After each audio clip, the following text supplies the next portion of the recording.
Hi అండి. Welcome to Gayatri's kitchen. ఈరోజు మనము రుచికరమైన, కమ్మనైన, ఎంతో టేస్టీగా ఉండే పుంటికూర రొయ్యలు, అదేనండి గోంగూర రొయ్యలు తయారు చేసుకుందామా? ఈ సీ ఫుడ్ ఇష్టపడేవారు ఖచ్చితంగా ఈ రొయ్యలతో ఇలా ట్రై చేయండి.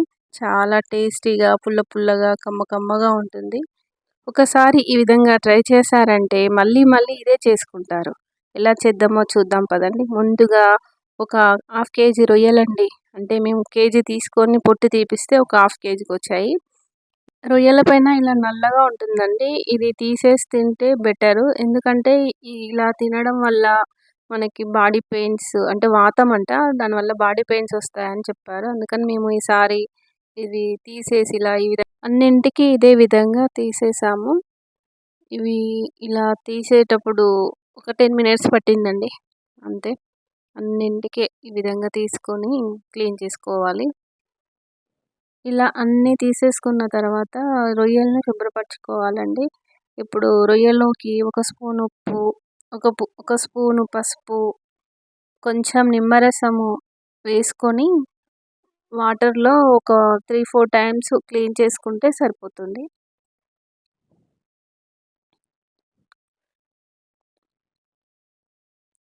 రొయ్యలు క్లీన్ అయ్యాయండి. ఇప్పుడు అదే విధంగా గోంగూరను కూడా క్లీన్ చేసి పెట్టుకోవాలి.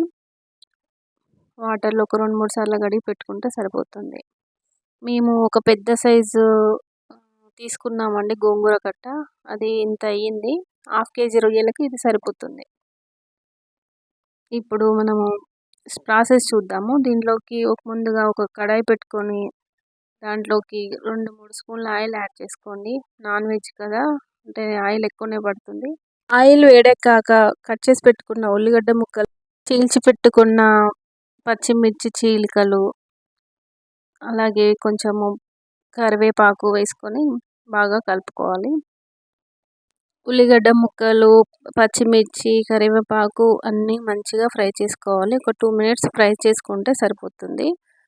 తర్వాత ఒక టమాటా అండి, ఒక టమాటా ముక్కలుగా చేసుకొని కలుపుకొని ఇలా అది కూడా ముక్క ఉడికే వరకు కొంచెం మగ్గించుకోవాలి ఒక నిమిషం పాటు.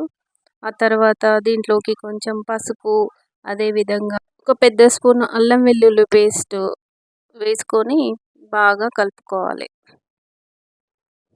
అంటే అల్లం వెల్లుల్లి పేస్ట్ కూడా మంచిగా పచ్చివాసన పోయి ఫ్రై అయ్యే వరకు ఫ్రై చేసుకోండి. ఇప్పుడు మనం క్లీన్ చేసి పెట్టుకున్న ప్రాన్స్ ఉన్నాయి కదండి, ఆ రొయ్యల్ని ఇందులో వేసుకోండి. వేసుకొని ఆయిల్ అంతా పట్టే విధంగా మంచిగా ఒక నిమిషం పాటు బాగా కలుపుకోండి. ఇప్పుడు దీన్ని మూత పెట్టి మగ్గించుకోండి. ఇది వేరే స్టవ్ మీదకి మారుద్దామండి. ఈలోగా మనము గోంగూరని ఉడికించుకుందాము. ఇంకో ప్యాన్ పెట్టుకొని దీంట్లోకి ఒక స్పూన్ ఆయిల్ యాడ్ చేసుకొని అదేవిధంగా దాంట్లోకి మనము క్లీన్ చేసి పెట్టుకున్న గోంగూరని వేసుకోండి. ఇప్పుడు గోంగూరను ఉడికించుకోవాలండి. ఇలా ఉడికించేటప్పుడు కొంచెం ఒక 5-6 పచ్చిమిరపకాయలు ముక్కలుగా కట్ చేసి వేసుకొని మూత పెట్టి మగ్గించుకోండి. ఇప్పుడు ఈ రొయ్యలను చూద్దామండి. ఇలా వాటర్ వస్తాయి. ఇది వాటర్ అంతా ఇంకే వరకు మగ్గించుకోవాలి. ఇప్పుడు ఈ గోంగూరని ఒకసారి కలుపుకుందామండి. ఇలా కలుపుకున్న తర్వాత దీంట్లోకి కొంచెం సాల్ట్ యాడ్ చేసుకుందాము త్వరగా ఉడకడానికి. యాడ్ చేసుకొని అంతా బాగా కలిపి మూత పెట్టుకొని మరొక 5 నిమిషాలు ఉడికించుకుంటే సరిపోతుందండి. గోంగూర ఉడికిపోతుంది. ఇప్పుడు ప్రాన్స్ చూద్దామండి. ఆయిల్ తేలుతుంది. ఇప్పుడు దీంట్లోకి కారం యాడ్ చేసుకోండి. దీంట్లోకి ఒక 3 స్పూన్ల కారం యాడ్ చేశాను. అంటే గోంగూర పులుపు కదా, అదేవిధంగా రొయ్యలో నుంచి వాసన వస్తుంది కాబట్టి నాన్ వెజ్లోకి ఎప్పుడైనా కారం కొంచెం ఎక్కువే పడుతుంది. మీ టేస్ట్ తగ్గట్టు స్పైసీని బట్టి కారం స్పైసీని బట్టి వేసుకోండి. దీన్ని మూత పెట్టి 2 నిమిషాలు మగ్గించుకున్న తర్వాత దీంట్లోకి సరిపడా ఉప్పు యాడ్ చేసుకోండి. వేసుకొని అలాగే ఒక స్పూన్ ధనియాల పొడి కూడా యాడ్ చేసుకోండి. యాడ్ చేసుకున్న తర్వాత అంతా కర్రీని మొత్తం ఒకసారి బాగా కలుపుకోండి. మిక్స్ చేసుకోండి. మసాలాలన్నీ పట్టే విధంగా బాగా మిక్స్ చేసుకోండి. ఇప్పుడు మసాలా అంతా ఫ్రై అయింది. ఇప్పుడు దీంట్లోకి వాటర్ యాడ్ చేసుకోవాలి. వాటర్ మీకు గ్రేవీ ఎంత కావాలో అనే దాన్ని బట్టి మీరు యాడ్ చేసుకోండి. హాఫ్ గ్లాస్ వాటర్ అయితే సరిపోయింది. ఇప్పుడు మనం ఉడికించి పెట్టుకున్న గోంగూర ఉంది కదండి, దీన్ని కొంచెం మెత్తగా మ్యాష్ చేసుకోండి.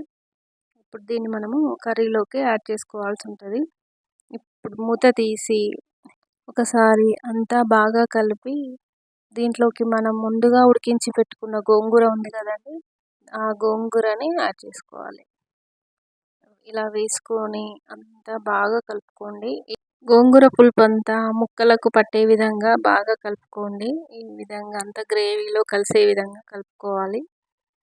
ఎంతైనా గోంగూర రొయ్యలండి చాలా టేస్టీగా ఉంటుంది. పుల్ల పుల్లగా కమ్మ కమ్మగా బాగుంటుంది. ఖచ్చితంగా ట్రై చేయండి. అలాగే నా ఛానల్ను సబ్స్క్రైబ్ చేయని వాళ్ళు ఖచ్చితంగా సబ్స్క్రైబ్ చేయాలండి. ఇప్పుడు కొంచెం ఉడికిన తర్వాత పావు స్పూన్ మెంతి పొడి, అదేవిధంగా ఒక హాఫ్ స్పూను గరం మసాలా వేసుకొని అంతా బాగా కలుపుకొని మంచిగా అన్ని మసాలా అంతా కలిసే విధంగా కలుపుకోండి. ఇప్పుడు ఒకసారి టేస్ట్ చూసుకొని ఏదైనా ఉప్పు కానీ కారం కానీ తక్కువ అనిపిస్తే ఇప్పుడే యాడ్ చేసుకోండి. ఈ గోంగూర పచ్చి రొయ్యల కాంబినేషన్ చాలా బాగుంటుందండి. ఖచ్చితంగా ట్రై చేయాలి మీరు. ఈ గోంగూర పచ్చి రొయ్యలే కాదండి, గోంగూర చికెన్, గోంగూర మటన్ కూడా చాలా బాగుంటుంది. ఇప్పుడు మనము మూత పెట్టి ఒక 2-3 నిమిషాలు మగ్గించుకున్న తర్వాత ఇలా ఆయిల్ పైకి వస్తుందండి. ఇలా ఆయిల్ పైకి వచ్చిందంటే కర్రీ రెడీ అయినట్టు అనమాట.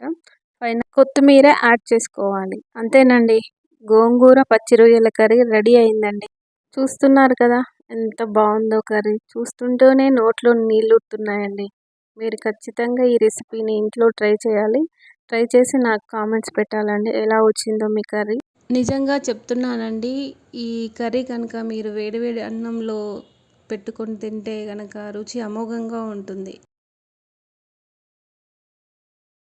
మీకు ఈ రెసిపీ కనుక నచ్చినట్లయితే please like, share and subscribe my channel Gayatri's kitchen. Thank you.